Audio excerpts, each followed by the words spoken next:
नमस्कार मेरे प्यारे साथियों, मैं डीपी आज एक नए वीडियो के साथ आप लोगों के सामने हूँ। सबसे पहले आप सभी लोगों को प्रकाश पर्व दीपावली की हार्दिक शुभकामनाएं।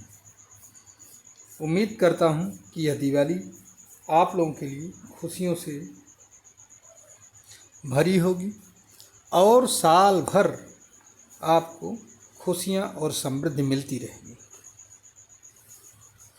आइए साथियों, आज मैं बात करूँगा कुछ पेपर्स की हेडलाइंस की। ज़रा सा देखिए, इकोनॉमिक टाइम्स का हेडलाइंस है 24 अक्टूबर 2024 का है कि पंजाब के 40 लाख टन चावल की तस्करी, क्या सरकार क्या करना चाहती है। अमर उजाला की हेडलाइन है 17 अक्टूबर 2024 का है, पंजाब बड़े कृषि संकट की ओर। आज तक का वो है, मतलब हेडलाइन है 30 अक्टूबर 2024 आज की, धान खरीद पर मचे संग्राम की ये है पूरी कहानी।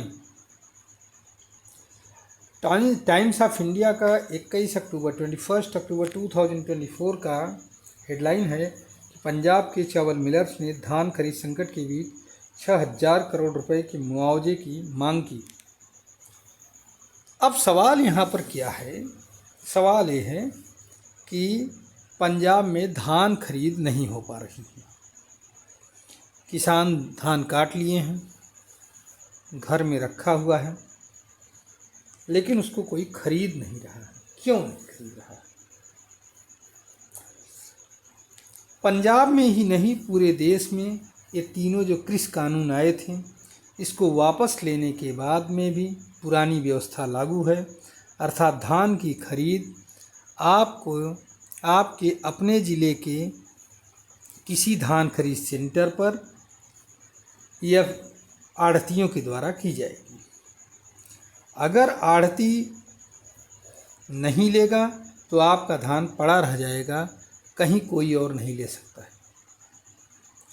अब सवाल यहाँ ये पैदा होता है कि अगर आढ़ती धान क्यों नहीं ले रहा है।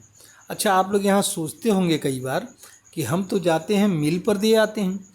तो भैया, मिल वाला भी जो लेता है ना धान आपसे, वो नाम किसी आढ़ती का ही होता है, नाम किसी आढ़तीये का होता है, वो रजिस्टर्ड आढ़ती वाला होता है। और मिल जो है उसी के नाम पर ख़रीदारी करती है। मिल अपने नाम पर डायरेक्ट ख़रीदारी नहीं कर सकती है पूरे इंडिया में। समझिए ज़रा सा इस बात। अब सवाल ये पैदा होता है कि आढ़तिया धान क्यों नहीं खरीद रहे हैं। आढ़तियों का ये कहना है क्योंकि मिलर धान नहीं ले रहा है, मिल वाले धान को नहीं ले रहे हैं उनसे। क्यों नहीं ले रहे हैं मिलर धान? तो उनका ये कहना, मिलर्स का ये कहना है, जो मिल वाले हैं, राइस मिल वाले, उनका ये कहना है कि उनके पास जगह ही नहीं है। पुराना चावल हटवाया नहीं गया है, ठीक है, क्योंकि पंजाब का जो चावल पीडीएस के माध्यम से केंद्र सरकार लेती, चूँकि पंजाब की जो मुख्य सड़क है उनको किसानों ने जाम कर रखा है। पिछले 3 वर्षों से किसी न किसी तरह से धरने पर बैठे हुए हैं, बीच बीच में खाली करके उठते रहते हैं याद, लेकिन इस बार तो उठे ही नहीं हैं। तो बड़े ट्रक जा ही नहीं पा रहे हैं। 30-40 टन लोडेड ट्रक गलियों से होकर के जा नहीं सकता, न गाँव से होकर के गुजर सकता है। उसके लिए हाईवे चाहिए ही चाहिए। हाईवे पर किसान धरना दिए बैठा हुआ है, मालगाड़ी बंद कर दी गई है। अब सवाल ये पैदा होता है कि धान जाए तो जो पुराना चावल है वो कहाँ जाए। अब कुल मिलाकर के 48,000 करोड़ रुपए की खरीदारी करनी है।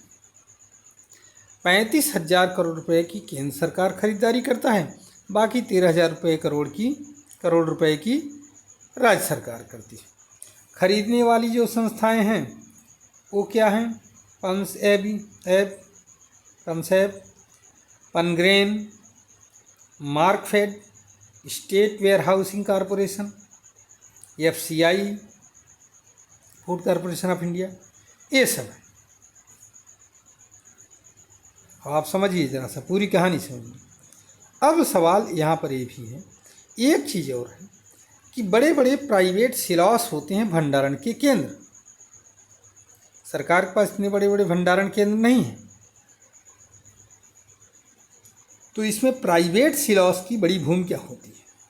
अच्छा, क्योंकि जो प्राइवेट सिलॉस हैं वो किसी उसके द्वारा लगाए जाएंगे, अडानी अंबानी के द्वारा, उनका विरोध वहाँ होता है, वो प्राइवेट वालों को नहीं लगाने देंगे, तो वहाँ सिलॉस भी इतने नहीं।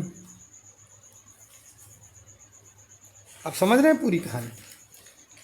तो कुल मिला करके अब सवाल ये पैदा होता है कि रिफॉर्म बिल तो वापस जा चुका है 3 के 3। अगर रिफॉर्म बिल होता वो तीनों, तो आज क्या पंजाब का किसान इतना परेशान रहता उन आढ़तियों के ऊपर या अपने उन लोकल मिलर्स के ऊपर? वो पूरे देश में कहीं भी अपना सा वो बेच लेता।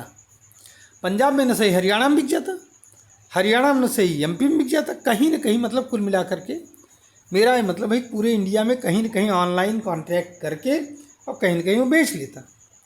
लेकिन अब चूँकि बिल वापस हो चुका है, इसलिए मजबूर हैं किसान अपने ही ज़िले के मतलब धान खरीद केंद्र पर जा कर के किसी आढ़तिये के हाथ बेचने के लिए। हाँ, तो ये है नुकसान। अब वो लाख अगर चिल्लाएं, मोदी मोदी करें, तो कैसे होगा आपका? तो बिल वापस हो चुका है, दोबारा बिल आए तब फिर बात बने। तो ये है पंजाब के किसानों की स्थिति, जिन्होंने बड़ी मेहनत किया बिल को वापस करवाने में, और सरकार बिल को वापस करवा दिया। सरकार ने, उन्होंने कहा भाई, सरकार ने स्वीकार कर लिया कि शायद हम किसानों को समझाने में असफल रहे। ठीक है, भुगतो अब क्या करेंगे? ये सारी रिपोर्टें अभी हाल की हैं, अब आगे क्या होगा यह देखने का विषय। ठीक है, मैं अपना वीडियो यहीं पर समाप्त करता हूँ। उम्मीद है कि आपको ये मैटर समझ में आया होगा, और इससे सबक लेते हुए आप इस वीडियो को अधिक से अधिक लोगों तक पहुँचाएंगे कि वो पुनः मांग करें किसान बिल को वापस ले आने का। क्योंकि उस बिल में हमारे हिसाब से 1-2 खामियां, 3 खामियां को छोड़ करके ज़्यादा खामी थी ही नहीं, कमी नहीं थी। 2-3 कमियां थी बस।